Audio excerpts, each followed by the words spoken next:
Hello बच्चों, आज हम लोग क्लास 9th का अगला पार्ट स्टार्ट कर रहे हैं। तो हम कुछ लेट हो गए हैं, उसके लिए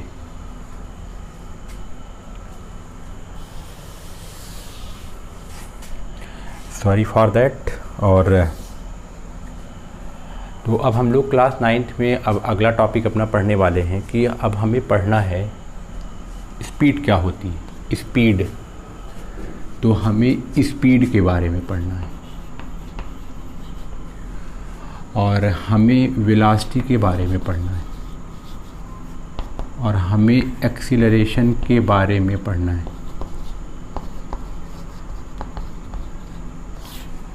तो हमें इसके बारे में चर्चा करनी है, स्पीड क्या होती है, वेलोसिटी क्या होती है, एक्सीलरेशन क्या होता है, और पढ़ना है रिटार्डेशन के बारे में। तो आइए हम अपनी बात शुरू करते हैं कि सबसे पहले हम स्पीड समझते हैं कि स्पीड क्या होती है। अब देखिए, अगर कोई बॉडी भाग रही है, जैसे मैं कहूँ कि अगर कोई गाड़ी मूव कर रही है, यहाँ से वहाँ भाग रही है, इसका मतलब कि उसकी अपनी कुछ मोशन है। अगर हम उसे कैलकुलेट करना चाहें, अगर हम उसको निकालना चाहें कि एग्जैक्टली ये कितना तेज़ भाग रही है या कितना धीमे भाग रही है, तो इसका मतलब कि हम स्पीड निकालने की बात कर रहे हैं। तो स्पीड जो होती है वो स्पीड हमेशा डिस्टेंस के बिहाफ पर निकाली जाती है और वेलोसिटी हमेशा डिस्प्लेसमेंट के बिहाफ पर निकाली जाती है। तो स्पीड क्या होती है, जैसे मान लीजिए कि मैंने आपसे ये कहा कि एक कोई गाड़ी है और ये कार मूव कर रही है। तो हम लोग जनरली बोलते हैं कि हाँ, ये कार मूव कर रही है। अब ये कितने से मूव कर रही है, हम इसकी एग्जैक्ट कैलकुलेशन चाहते हैं कि कितने से मूव कर रही है। तो इसका तरीका ये है कि हमें इसका एक पार्टिकुलर फार्मूला चाहिए। मान लीजिए कि आपने इस कार को यहाँ से देखना स्टार्ट किया और आपको मैंने बताया था जब भी आप किसी भी बॉडी को ऑब्जर्व करना स्टार्ट करिए तो इसका मतलब यहाँ पर t = 0, आपने इसको ऑब्जर्व करना स्टार्ट किया। फिर क्या हुआ, आप इसको कुछ दूर तक देखें। मान लीजिए कि ये मूव करते करते यहाँ पहुँच गई। मैं आपसे बोलूँ कि इसने यहाँ से यहाँ जा कर के ये x डिस्टेंस कवर की है। क्या कवर की है? x distance. और तब तक जो टाइम था, टाइम t मान लीजिए कि वो 5 सेकंड हो गया। तो मैं इसको ऐसे भी बोल सकता हूँ, या तो मैं कोई नंबर ना दूँ, मैं ऐसे बोलूँ कि टाइम t 0 से हमने इसको देखना स्टार्ट किया और जब ये कार x डिस्टेंस ट्रैवल कर चुकी थी तो हमने देखा कि ये t टाइम बीत चुका था। तो हम इसको ऐसे लिखेंगे, क्या लिखेंगे हम इस बात को हम ऐसे लिखेंगे कि जब t टाइम हो गया तो यही कार कितना डिस्टेंस मूव की, तो आप कहेंगे x। अब इसकी यूनिट है, जैसे मान लीजिए आपको पता है कि टाइम की यूनिट सेकंड है और डिस्टेंस की यूनिट मीटर है, तो इसको आप लिख सकते हैं, इसमें कोई दिक्कत की बात नहीं है। मतलब t सेकंड बीत गया तो जो डिस्टेंस है वो x मीटर ट्रेवल की। तो स्पीड क्या होती है, जब हम किसी चीज़ को एक में देखेंगे, 1 में, तो इसका मतलब अब हम यहाँ पर यूनिटी मेथड लगाएंगे। आपको यूनिटी मेथड पता है कि अगर हम यहाँ 1 में, जब यहाँ पर 1 के अलावा कोई नंबर होता है तो हम यहाँ 1 में निकालते हैं, तो 1 में कितना हुआ, तो सबसे पहले ये ऊपर रहता है x/t। तो जो ये क्वांटिटी है इसी को हम लोग बोलते हैं, ये स्पीड है। इसको हम लोग रिप्रेजेंट करेंगे s से। तो स्पीड निकालने का फार्मूला हुआ x/t। अब इस बात को आप फिर ध्यान से सुनिए। अब इस बात को आप ध्यान से सुनने की कोशिश कीजिए। इसको अगर हम डिफ़ाइन करेंगे तो डिफ़ाइन करने का इसका तरीका क्या हुआ, इस बात को आप ध्यान से सुनिएगा। तो स्पीड को अगर आप डिफ़ाइन करें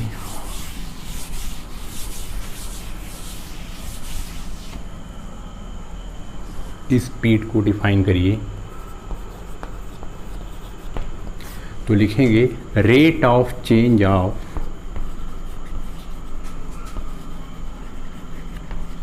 distance with respect to time, with respect to time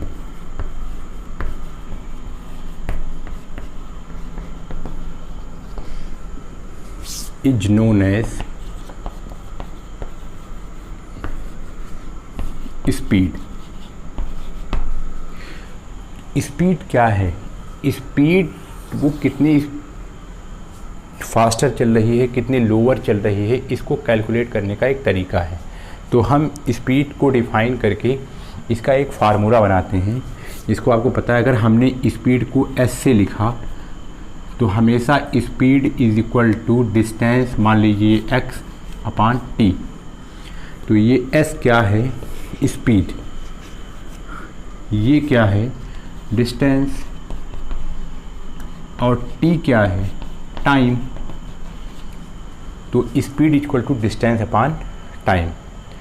और स्पीड क्योंकि डिस्टेंस से निकाली जा रही है और आपको पता है कि जो ये हमारा डिस्टेंस है वो स्केलर क्वांटिटी होता है, इसीलिए स्पीड भी हमारी क्या होगी? Scalar quantity. अच्छा, यहीं पर अगर आपको फार्मूला पता चल गया है तो आप इसकी यूनिट निकाल सकते हैं। आपको पता है ये डिस्टेंस है, तो डिस्टेंस को किस में मेजर करते हैं? आप जानते हैं मीटर में। टाइम को किस में मेजर करते हैं? आप जानते हैं सेकंड में। को मिलाकर के मीटर पर सेकंड इसकी क्या हो गई? यूनिट। तो ये हो गया स्पीड निकालने का तरीका। अब इसको हम लोग करते कैसे हैं, इस बात को आप ध्यान से सुनिएगा। जैसे अगर मैं मान लीजिए आपसे कहूँ, क्या कहूँ, इसको ध्यान से सुनिए। मैं आपसे कहूँ कि कोई एक बॉडी थी, आपको पता है हर चीज़ को हम बॉडी बोलेंगे। वो बॉडी यहाँ पर मान लीजिए इस समय t is equal to 5 second था। कितना था? 5 सेकेंड। 5 सेकेंड पर वो यहाँ थी। उसके बाद ये बॉडी मूव करके यहाँ पहुँच गई। ये बॉडी यहाँ पहुँच गई मूव करके। और मैं कहूँ ये टाइम है, ये एग्जैक्ट टाइम है। इस बात को आप ध्यान से सुनिएगा। ये इस समय एग्जैक्ट टाइम है। इस समय यहाँ पर 5 सेकंड। मान लीजिए कि वॉच में इस समय 5 सेकंड दिखा रहा है। स्टॉप वॉच है ये क्या है? Stop watch. बहुत ध्यान से सुनिएगा, मैं यहाँ एग्जैक्ट टाइम की बात कर रहा हूँ। या फिर आप इसको ऐसे मान लीजिए उस समय स्टॉप वॉच में 5 सेकंड हुआ था, लेकिन ये बॉडी यहाँ से यहाँ मूव की, तो उस समय टाइम जो है मान लीजिए मैं कहता हूँ कि 20 सेकंड हो गया। कितना हो गया? 20 सेकंड। किस में? स्टॉप वॉच में। स्टॉप वॉच में 20 सेकंड टाइम हो गया। उसी समय मान लीजिए ये ट्रैवलिंग करने में यहाँ से यहाँ तक जो गई और ये एक्चुअल गई थी, इसका मतलब ये इसका डिस्टेंस है, मान लीजिए वो 20 मीटर है। तो अगर कोई आपसे पूछे ज़रा आप इसकी स्पीड बताइए, तो आप कोई भी चीज़ अगर कोई भी न्यूमेरिकल आपको अगर सॉल्व करना है तो उसका सबसे सही तरीका ये होता है कि जो आपसे पूछ रहा है आपको उसका फार्मूला पता होना चाहिए। तो आपसे क्या पूछ रहा है? आपसे वो स्पीड पूछ रहा है। तो क्या आपको स्पीड का फार्मूला पता है? तो इसका आंसर है यस, स्पीड का फार्मूला आपको पता है। स्पीड इक्वल टू होता है डिस्टेंस अपॉन टाइम। हमें क्या निकालना है? स्पीड। तो इसको हम ऐसे ही रखते हैं। हमें क्या पता है? डिस्टेंस। इतने कितना डिस्टेंस ट्रेवल की? तो आंसर है 20 metre upon time. 20 metre travelling करने में कितना टाइम लगा? टाइम इंटरवल की बात हो रही है, ध्यान से सुनिएगा। कितना टाइम लगा? उस समय स्टॉप वॉच में 5 सेकंड थे, फिर कितने हो गए? 20 सेकंड। बताइए कितना लगा? तो 20 - 5 मतलब 15। इसका मतलब ये 15 ये हो गया सेकंड। तो इसकी स्पीड अगर आप इसको सॉल्व करेंगे 20 मीटर अपॉन 15 5453 मीन्स इसकी स्पीड आ गई 4/3 मीटर पर और ये हो गया सेकंड। तो ये इसकी स्पीड आ गई। तो ये तरीका हुआ आपको इसका स्पीड निकालने का। अच्छा, अब हम लोग आगे चलते हैं। आगे क्या चलते हैं? आगे ये चलते हैं, हम लोग टाइप्स ऑफ स्पीड देखते हैं। स्पीड के कितने टाइप्स हैं? तो टाइप्स ऑफ स्पीड आप हेडिंग लगाएंगे, टाइप्स ऑफ स्पीड। फिर से वही बात है, टाइप्स ऑफ स्पीड में एक तो यूनिफॉर्म स्पीड, दूसरा नॉन यूनिफॉर्म स्पीड,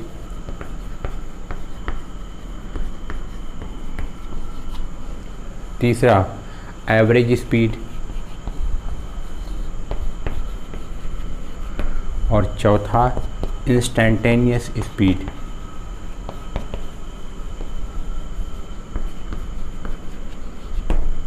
ये तो टाइप्स ऑफ स्पीड में हमें इतनी स्पीड पढ़नी है, 1, 2, 3 and 4। Uniform speed, uniform speed में आपको कुछ करना नहीं है। इसकी डिफिनीशन आपने यूनिफॉर्म मोशन पढ़ करके रखा है, आपको ये पता है, आप यूनिफॉर्म मोशन पढ़ करके रखे हैं। जहाँ पर यूनिफॉर्म मोशन आप पढ़ करके रखे हैं, आपको एक काम करना है, जहाँ पर मोशन लिखा हुआ है वहाँ आपको स्पीड कर देना है, और जहाँ पर कुछ और लिखा है वहाँ पर आपको डिस्टेंस कर देना है। तो स्पीड की डिफिनीशन, यूनिफॉर्म स्पीड की डिफिनीशन ये हुई कि अगर कोई body equal interval of time में इक्वल डिस्टेंस ट्रेवल करे तो हम बोलेंगे कि वो यूनिफॉर्म स्पीड है। फिर ध्यान से सुनना, यूनिफॉर्म स्पीड मतलब आप उसको मोशन के डिफिनीशन से अटैच करेंगे। आपको सिर्फ कुछ करना नहीं है, यहाँ पर सिर्फ आपको स्पीड को मोशन से इंटरचेंज कर देना है बस। तो इसका मतलब यूनिफॉर्म स्पीड इक्वल टू क्या हुआ? इक्वल डिस्टेंस, और ये बात आपको ध्यान रहे, यहाँ डिस्टेंस की बात होती है स्पीड में हमेशा, equal distance in equal interval of time, interval of time. ये हुई आपकी यूनिफॉर्म स्पीड। यूनिफॉर्म स्पीड का formula equal distance upon equal interval of time. ऐसे ही नॉन यूनिफॉर्म स्पीड, तो आप कहेंगे unequal distance in equal interval of time, equal interval of time. ये आपका क्या हो गया? Non uniform speed.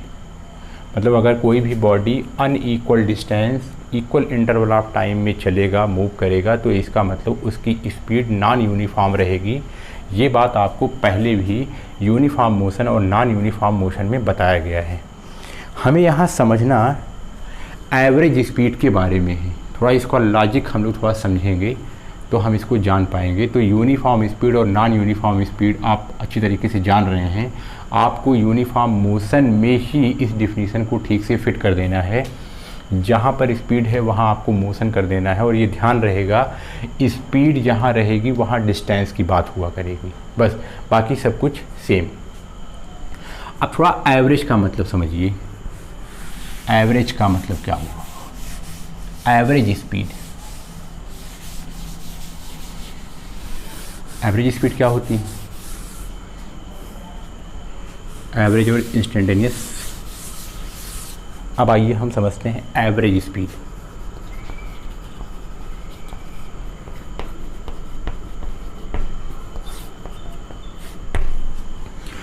पहले आप थोड़ा एवरेज स्पीड का कॉन्सेप्ट समझिए। देखिए, हमारी लाइफ में जो भी हमारी लाइफ चल रही है, कोई चीज़ एग्जैक्ट नहीं होती। हमेशा अगर हम किसी चीज़ की कैलकुलेशन करते हैं तो हम हमेशा एवरेज ही करते हैं।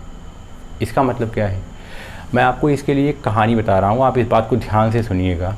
जैसे मान लीजिए मैंने आपको बस स्टेशन पर, बहुत ध्यान से सुनिएगा, मैंने आपको बस स्टेशन पर 4 AM पर, मतलब सुबह 4 बजे मैंने आपको बस स्टेशन पर छोड़ा, और ये बस स्टेशन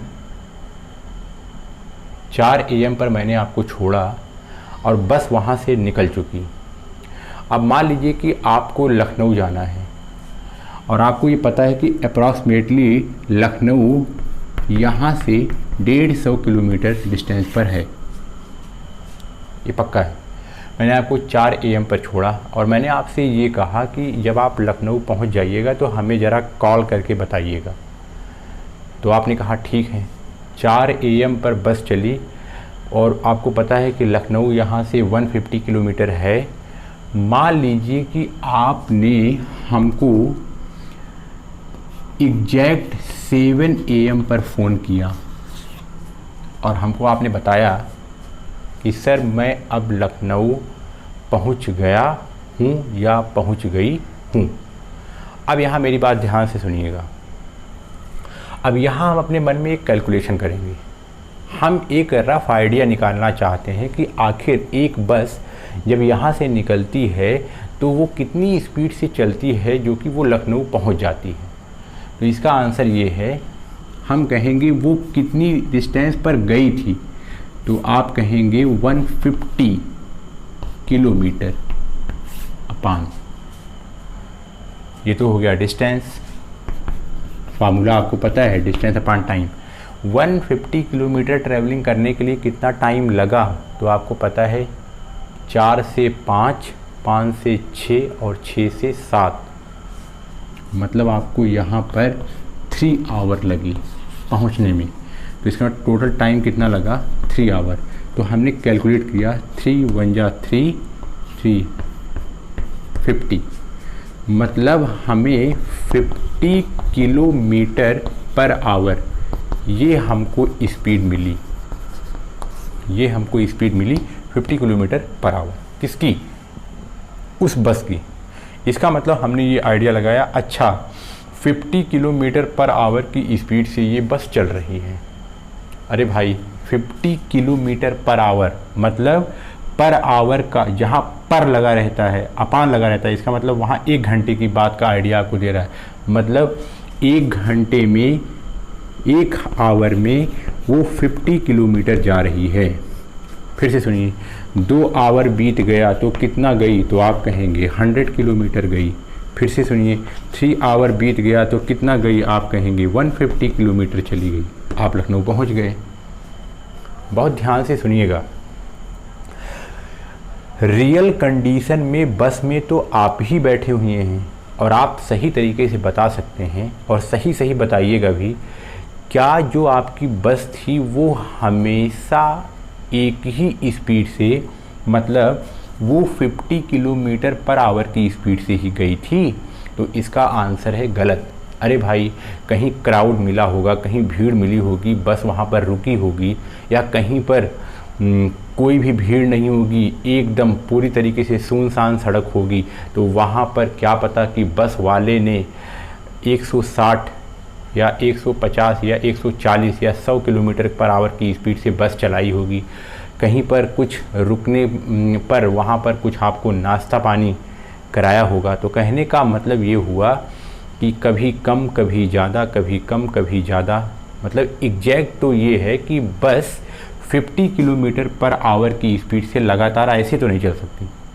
इसका ये मतलब हुआ कि वो कभी ज़्यादा कभी कम, कभी ज़्यादा कभी कम, लेकिन जो एक एवरेज वैल्यू आई, हमको तो सिर्फ, हमसे तो इतना मतलब है कि 150 किलोमीटर आपको जाना था और आपने यहाँ पर 3 घंटे लिया, तो हमने उस बस के बारे में एक एवरेज वैल्यू निकाली कि आखिर ये कितनी स्पीड से चल रही थी, जो ये लखनऊ पहुँचने में 3 घंटे लगाई।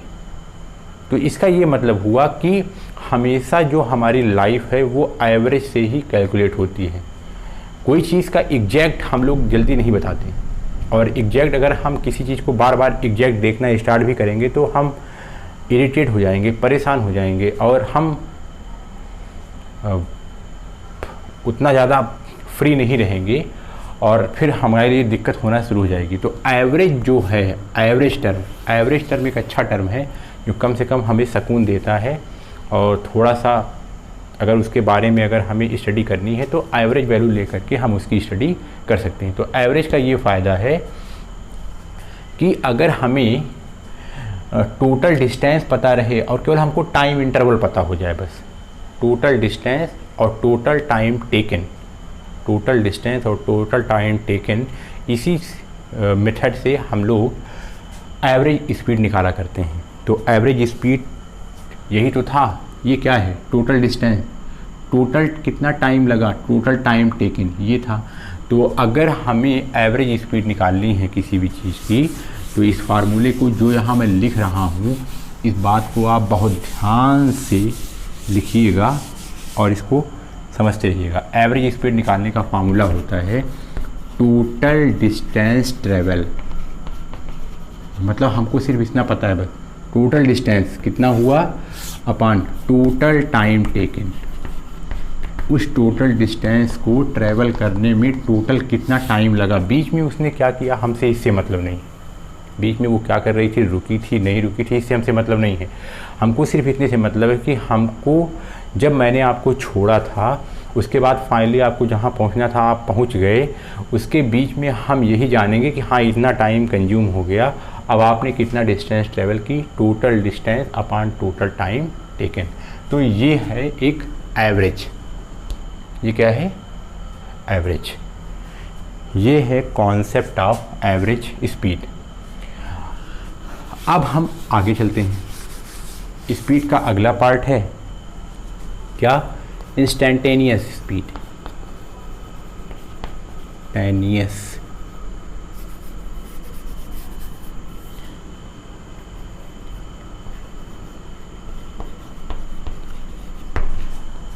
इंस्टेंटेनियस स्पीड, इंस्टेंटेनियस स्पीड केवल आप इसका बेसिक आइडिया जानिए, और इंस्टेंटेनियस स्पीड निकालने के लिए आपके सिलेबस में नहीं है लेकिन आप इसका बेसिक आइडिया आप जानते रहिए। इंस्टेंटेनियस का मतलब एट इंस्टेंट, जैसे मैंने अभी आपको कहा कि किसी चीज़ को बार बार देखना, किसी इंस्टेंट पर बार बार देखना फिर दिक्कत हो जाएगी।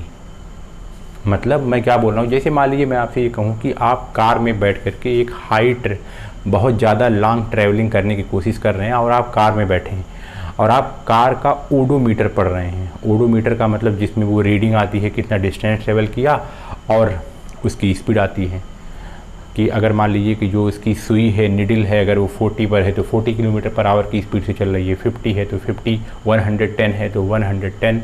इसका मतलब ये हुआ इंस्टेंटेनियस स्पीड का मतलब हुआ किसी पार्टिकुलर इंस्टेंट पर कोई अगर आपसे स्पीड पूछे तो बताइए कितनी। जैसे मान लीजिए अगर आप कार में बैठे हुए हैं, मैं आपको परेशान करने के लिए, हाँ ज़रा अब देखो इस समय स्पीड कितनी है, तो आप बताएंगे 40। कुछ देर बीता, मैंने कहा अच्छा अब बताइए, तो आपने बताया 60। मान लीजिए कुछ देर और बीता, मैंने कहा अब बताइए कितनी है, तो आपने फिर से उसी निडल को देख करके बताया इस समय 10। मान लीजिए कि गाड़ी खड़ी हुई, अब बताइए कितनी स्पीड है, तो आप कहेंगे 0।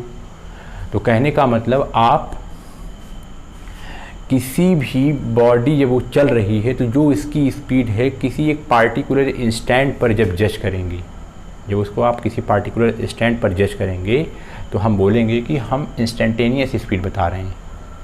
इंस्टेंटेनियस स्पीड का मतलब तुरंत का तुरंत, तुरंत देखा और तुरंत बताया, ये है इंस्टेंटेनियस स्पीड। तो अब वही बात आती है कि जैसे मान लीजिए अगर आप यहाँ से कार में बैठ करके लखनऊ जा रहे हैं और कोई बार बार आपसे पूछ रहा है अब बताइए कितनी है, अब बताइए कितनी है, अब बताइए कितनी है, तो देखिए आप इरिटेट हो गए। मतलब इंस्टेंटेनियस तुरंत बार बार बताने से आप कहेंगे क्या फालतू में आप परेशान कर रहे हैं। एक काम करिए, आपको बहुत स्पीड का चस्का चढ़ा हुआ है, आप स्पीड बहुत देखना चाह रहे हैं, एक काम करिए हम लोग एवरेज आपको निकाल करके बता देंगे कि कितनी स्पीड से जा रही थी। पहले आप शांत बैठिए कि टोटल कितना ट्रैवलिंग की है, टोटल कितना टाइम लगेगा, तो हम आपको एक एवरेज स्पीड बता देंगे कि ये कितनी स्पीड से ये हमारी कार यहाँ से लेकर के लखनऊ तक गई है। और बार बार हमको मत परेशान करिए, आप इंस्टेंटेनियस स्पीड मत पूछिए। इंस्टेंटेनियस स्पीड का मतलब information of speed information of speed at a particular instant का मतलब किसी एक पार्टिकुलर टाइम पर, पार्टिकुलर इंस्टेंट का मतलब होता है एक पार्टिकुलर टाइम पर कितना हुआ, इस टाइम पे बताइए कितना हुआ, इस टाइम पे बताइए कितना हुआ। तो इसको हम लोग बोलते हैं इंस्टेंटेनियस स्पीड। इंस्टेंटेनियस का मतलब किसी इंस्टेंट पर, किसी क्षण, किसी समय। अभी जैसे मान लीजिए मैं आपसे पूछूँ, हाँ अब इस समय बताइए इस समय वो स्पीड कितनी है या इस समय कितनी है, कहने का मतलब उसी इंस्टेंट पर अगर आपको क्या बतानी है, अगर आपको स्पीड बतानी है देख करके, तो आप उसको बोलेंगे कि हम इसकी इंस्टेंटेनियस स्पीड बता रहे हैं। और एवरेज में थोड़ा आराम रहता है। इंस्टेंटेनियस अगर कोई आपसे कहे कि आप हमको बार बार इंस्टेंटेनियस बताइए, तो आप हमेशा चौकन्ने रहेंगे, बार बार आप बाहर का कोई नज़ारा ले नहीं पाएंगे, आप सिर्फ उसी ओडोमीटर पर अपनी आँख लगाए बैठे रहेंगे, कहीं ऐसा ना हो कि तुरंत पूछ ले अब बताओ कितनी है, अब बताओ कितनी है। तो इंस्टेंटेनियस बताने में काफ़ी इरिटेशन होती है, लेकिन एवरेज में आराम रहता है। कम से कम चलो ठीक है, आराम से ट्रैवलिंग कर लेंगे, देख लिया है यहाँ इतने बजे चले थे, खूब आराम से घूमेंगे, जो भी हमको 200, 300, 400, 500 किलोमीटर जाना है आराम से जाएंगे, बाद में उसका टाइम हम नोट कर लेंगे और उसके बाद टोटल डिस्टेंस और अपॉन टोटल टाइम कर लेंगे, तो आराम से हमें एक स्पीड आ जाएगी, वो रहेगी एवरेज, और वो बताने में भी अच्छी रहेगी। अच्छा, हमने एवरेज में इतने से हम अपनी गाड़ी को चलाए हैं और तभी हम इतने टाइम में यहाँ पर पहुँच गए हैं। तो एवरेज में थोड़ा आराम रहता है, बीच में आपको रिलैक्सेशन रहेगा, बहुत ज़्यादा आपको सोचने की ज़रूरत है नहीं, क्योंकि आपको पता है कि बाद में आप एवरेज निकाल लेंगे तो आपको एक रफ़ आइडिया हो जाएगा कि हाँ कि ये गाड़ी कितनी स्पीड से चल रही थी। तो ये हुआ आपका स्पीड। और स्पीड एक स्केलर क्वांटिटी है, मतलब स्पीड में डायरेक्शन से कोई मतलब नहीं है। कोई बॉडी अगर भाग रही है, कोई कार अगर भाग रही है, वो किस डायरेक्शन में भाग रही है इससे नहीं मतलब है। मतलब किसी गाड़ी को आप लगातार मूव करा रहे हैं, उसको स्पीड से ले जा रहे हैं या कम स्पीड से ले जा रहे हैं, केवल उसके जाने से मतलब है बस, केवल वो भाग रही है, चाहे वो जिधर भाग रही हो, लेकिन वो मूव कर रही है बस, मतलब उसके पास स्पीड है, केवल आपको इससे मतलब है। अगर मैं आपसे कहूं कि आप कोई एक अपनी बाइक है उसको 50 किलोमीटर पर आवर की स्पीड से भगाइए, चाहे जहां ले जाइए, हमसे इससे मतलब नहीं है, लेकिन आप उसकी स्पीड 50 किलोमीटर पर आवर की स्पीड किए रहिए बस। तो इसका मतलब ये हुआ कि यहाँ पर हमको डायरेक्शन से कोई लेना देना नहीं है, इसीलिए जिसको डायरेक्शन से कोई लेना देना नहीं रहता है, लेकिन मैग्नीट्यूड से लेना देना है, मतलब इसकी न्यूमेरिकल वैल्यू आएगी, मतलब इसका फार्मूला बनेगा, इसका मतलब ये स्केलर क्वांटिटी है, मतलब मैग्नीट्यूड है लेकिन डायरेक्शन से कोई लेना देना नहीं है, इसीलिए स्पीड एक स्केलर क्वांटिटी होती है। फिर से सुनिए, अब हम आते हैं अब स्पीड हो गया, अब हम आते हैं वेलोसिटी के बारे में। वेलोसिटी क्या है? अब वही बात है कि वेलोसिटी में बस स्पीड और वेलोसिटी में डिफरेंस ये है कि स्पीड हमेशा डिस्टेंस से निकाली जाएगी और वेलोसिटी हमेशा डिस्प्लेसमेंट के रिस्पेक्ट में वेलोसिटी हमेशा डिस्प्लेसमेंट से निकाली जाती है। तो इसका मतलब वेलोसिटी क्या हुआ, आप कहेंगे rate of change of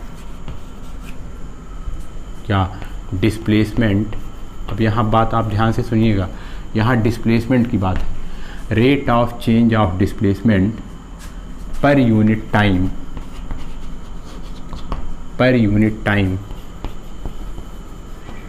is known as velocity.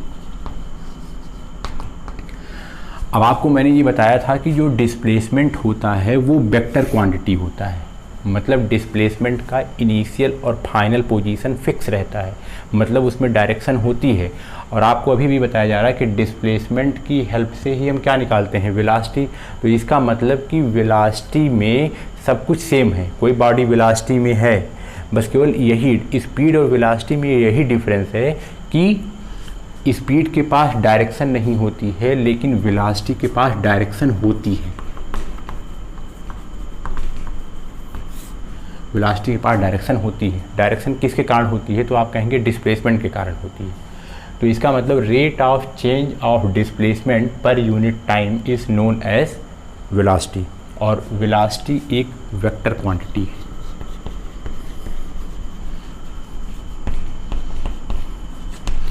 इसका फार्मूला क्या है? वेलोसिटी को अगर हम v से रिप्रेजेंट करें एकदम सेम हूबहू स्पीड की तरीके से, लेकिन यहाँ d/t, तो यहाँ अब जो ये वहाँ पर डिस्टेंस था ये यहाँ पर डिस्प्लेसमेंट होगा बस, और t फॉर टाइम। स्पीड और वेलोसिटी में यही डिफरेंस है कि वेलोसिटी के पास डायरेक्शन होती है और स्पीड के पास डायरेक्शन नहीं होती। मतलब जैसे मैं अगर मान लीजिए मैंने आपको एक एग्जांपल दिया कि मैं अपनी गाड़ी 60 किलोमीटर पर आवर की स्पीड से चला रहा हूँ। आप ध्यान से सुनिए, मैंने बोला मैंने अपनी गाड़ी कितनी स्पीड से चलाई है, मैं अपनी गाड़ी कितनी स्पीड से चला रहा हूँ। आंसर है 60 किलोमीटर पर आवर। तो इसका मतलब यहाँ पर मैंने ये नहीं बताया कि मैं अपनी गाड़ी किस डायरेक्शन में चला रहा हूँ। इसका मतलब मैंने सिर्फ आपको इसकी वैल्यू बताई है बस। इसका मतलब यहाँ डायरेक्शन से कोई लेना देना नहीं है। इसका मतलब ये स्पीड है। फिर से सुनिए, अगर मैं कहूँ मैं अपनी गाड़ी 60 किलोमीटर पर आवर की स्पीड से आपकी घर की तरफ ले जा रहा हूँ, तो इसका मतलब यहाँ पर डायरेक्शन फिक्स हो गई। मतलब यहाँ स्पीड बताई जा रही है लेकिन उसमें डायरेक्शन भी है। तो इसका मतलब अब वही चीज़ अगर मैं ये कहूँ कि 60 किलोमीटर पर आवर की स्पीड से चल रही है और मैं आपके होम की तरफ जा रहा हूँ, तो इसका ये मतलब हुआ अब यही चीज़ वेलोसिटी हो गई। अगर मैं वैसे बताता कि नहीं मैं 60 किलोमीटर पर आवर की स्पीड से जा रहा हूँ, कुछ पता नहीं है कि मैं किधर जा रहा हूँ, तो इसका मतलब वो स्पीड है। अगर मैं कहूँ कि मैं आपकी तरफ 60 किलोमीटर पर आवर की स्पीड से जा रहा हूँ, इसका मतलब वहाँ पर डायरेक्शन फिक्स हो गई। इसका मतलब ये हुआ कि अब वही स्पीड वेलोसिटी बन गई। मतलब वो स्पीड वेलोसिटी बन जाती है जिसके पास डायरेक्शन होती है। अगर उसके पास डायरेक्शन नहीं है तो वो स्पीड है, अगर उसके पास डायरेक्शन आ गई है तो वही स्पीड क्या बन जाती है? वेलोसिटी। ये बात आपको समझ में आ रही होगी। तो कुल मिलाकर के ये हुआ आपका वेलोसिटी। और वेलोसिटी का आप यूनिट निकाल सकते हैं। आपको पता है डिस्प्लेसमेंट की यूनिट क्या होती है? मीटर, और टाइम की यूनिट क्या होती है? सेकंड। तो इसकी भी यूनिट क्या हुई? मीटर पर सेकंड। अच्छा, अब फिर से वही बात है। अब ये बात मैं बार बार मैं आपको नहीं बताने जा रहा हूँ,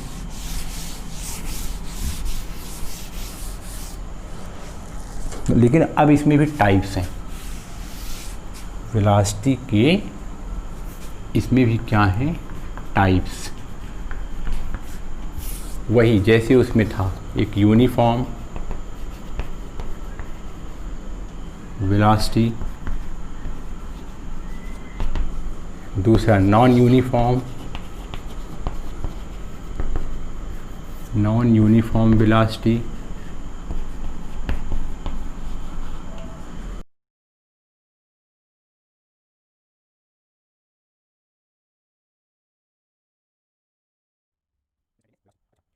equal interval of time, equal time. ये दोनों की डिफिनीशन वही। ये बात आपको ध्यान रखनी है। कुल मिलाकर के आप वही यूनिफॉर्म मोशन और नॉन यूनिफॉर्म मोशन की डिफिनीशन जानते रहिए। अगर आपको यूनिफॉर्म स्पीड की बात आएगी तो वहाँ पर आपको डिस्टेंस लिखना है, और अगर आपको वेलोसिटी की बात आएगी तो वहाँ पर आपको क्या लिखना है? डिस्प्लेसमेंट लिखना है। अब यहाँ आपको ये समझना है कि एवरेज वेलोसिटी क्या होती है।